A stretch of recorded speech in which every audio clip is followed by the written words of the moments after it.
आगे बढ़ते हैं, कुछ सैलाब की तबाहकारियों की बात करेंगे। बलूचिस्तान में सैलाब के सबब मुश्किलात बरकरार हैं। M8 कौमी शाहराह ताहाल न खोली जा सकी। सोहबतपुर मुकम्मल तौर पर पानी में डूबा हुआ है। मुतासरीन की नकल मकानी शुरू। सैलाबी सूरत हाल की वजह से 1 जून से अब तक 263 अमवात हो चुकी हैं। बलूचिस्तान में सैलाब के असरात कम न हो सके। जिला खुजदार के इलाके वंगू में बंद कौमी शाहराह M8 को ताहाल न खोला जा सका। वस्ती बलूचिस्तान का सिंध और पंजाब से राब्ता मुनक़ता। जिला सोहबत। अगर आपको ये वीडियो पसंद आई तो लाइक पर क्लिक कीजिए।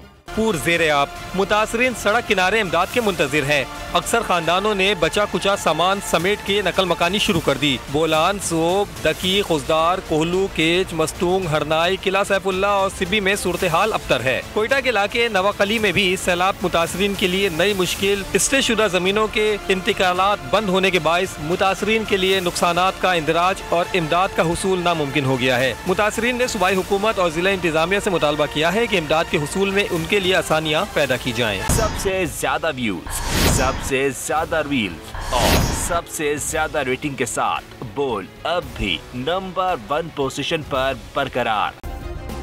सब्सक्राइब करें और बेल दबाएं ताकि कोई खबर रह न जाए।